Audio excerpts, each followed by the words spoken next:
पिछले कई दिनों से टीवी चैनल पे चर्चा क्या चल रही है? भगवा कपड़े में डांस कैसे हो गया? भगवा कपड़े में डांस कैसे हो गया?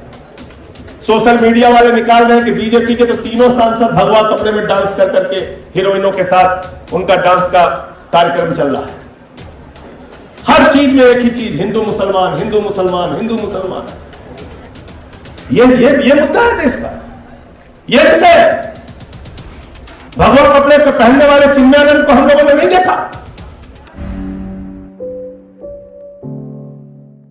आज चाइना हमारे सीमाओं में घुसपैठ कर रहा है, उसकी चर्चा नहीं होती। प्रधानमंत्री जी कहते हैं लाल आंख दिखानी चाहिए, लाल आंख दिखानी चाहिए। कहां है मोदी जी आपकी लाल आंख? पहले डोकलाम होता है चीन की घुसपैठ, फिर गलवान होता है चीन की घुसपैठ, हमारे 20 जवानों की शहादत होती है गलवान में, फिर तवांग में घुसपैठ होती है। और जब हमारे 20 जवानों की शहादत हुई तो भारतीय जनता पार्टी के लोग घूम घूम के नारे लगा रहे थे और ड्रामे कर रहे थे, चीनी सामानों का बहिष्कार करेंगे, चीनी कंपनियों पे प्रतिबंध लगाएंगे।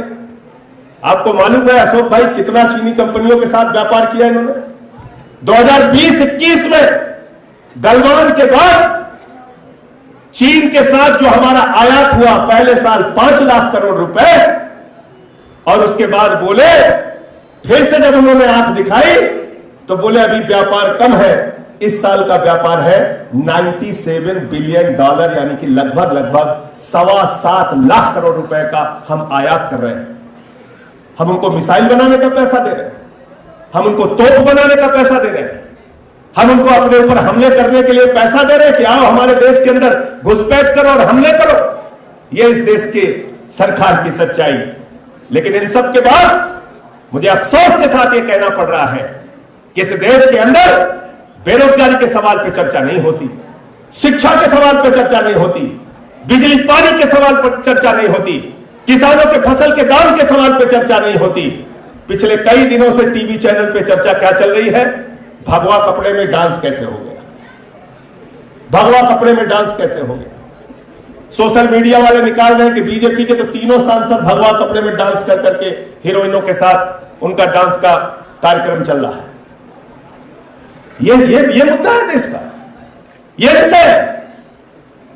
भगवा कपड़े पे पहनने वाले चिन्मयानंद को हम लोगों ने नहीं देखा। भगवा कपड़े में इसी उत्तर प्रदेश में हमारे मुख्यमंत्री योगी आदित्यनाथ जी घूमते हैं। एक कार्यक्रम में गए हरदोई या सीतापुर में, कहां पे? वहां पर लड़की ने भगवा कलर के बना दिए। बताइए, टॉयलेट भगवा कलर में बना दिए। ये हो रहा। और हमसे कहते हैं भगवा का सम्मान कीजिए। अरे भगवा का सम्मान कम से कम भाजपाइयों से हम लोगों को नहीं सीखना है, बिल्कुल नहीं सीखना। हम भारतीय संस्कृति में यकीन रखते हैं, भारतीय सभ्यता में यकीन रखते हैं, गंगा जमनी तहजीब में यकीन रखते हैं। और ये वो मुल्क है जहां बिस्मिल्लाह खान की सहनाई संकट मोचन के मंदिर में गूंजती है। ये वो मुल्क है जहां मलिक मोहम्मद जायसी पद्मावत लिखते हैं।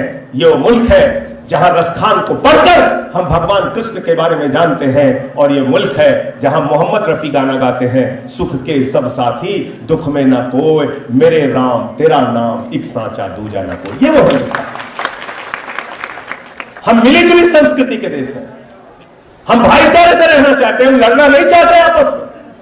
मारकाट की राजनीति में हमारी कोई रुचि नहीं है, लेकिन दिन रात झगड़े की राजनीति, मारकाट की राजनीति, असली मुद्दों से ध्यान भटकाने की राजनीति। तो मैं तो आप सब लोगों से एक ही अनुरोध करना चाहता हूं कि जिस नेता के नाम पर आप ये मंच चला रहे हैं, स्वर्गीय विश्वनाथ प्रताप सिंह जी, मैं तो ये कहूंगा कि गौतम बुद्ध की परंपरा को अगर हिंदुस्तान की राजनीति में किसी ने आगे बढ़ाने का काम किया तो उस व्यक्ति का नाम है स्वर्गीय विश्वनाथ प्रताप सिंह। भले उनका जन्म ऊंची जाति में हुआ, क्षत्रिय कुल में हुआ, लेकिन उन्होंने इसका कभी ध्यान नहीं दिया और कभी इस बात की चिंता नहीं की कि मुझे अपने जाति के लिए काम करना है। उन्होंने जो सवाल उठाया, जो लड़ाई लड़ी और जो सामाजिक न्याय का सिद्धांत दिया, उस सामाजिक न्याय के सिद्धांत में उन्होंने कहा कि सत्ता के अंदर और नौकरियों के अंदर भागीदारी मिलनी चाहिए पिछड़े, शोषित, वंचित समाज के, दलित, कुचले, इन सारे लोगों को मिलनी चाहिए।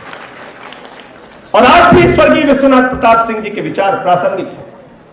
प्रासंगिक लगते हैं हमें उस समय लगते हैं जब हम देखते हैं कि राजस्थान के एक मंदिर में एक दलित शादी करके जाता है तो उसको घुसने नहीं दिया जाता। प्रासंगिक लगती है हमें उस वक्त जब बुलंदशहर के अंदर एक सीआरपीएफ का जवान जो दलित समाज से आता है, उसकी शादी होती है तो वो कहता है घोड़ी पर बैठने के लिए हमें पुलिस की सुरक्षा दी जाए। अगर आजादी के 75 साल के बाद भी मिड डे मील बनाने वाली दलित महिला के हाथों से आज मिड डे मील नहीं खाई जा रही है तो स्वर्गीय विश्वनाथ प्रताप सिंह जी के विचार प्रासंगिक हैं। और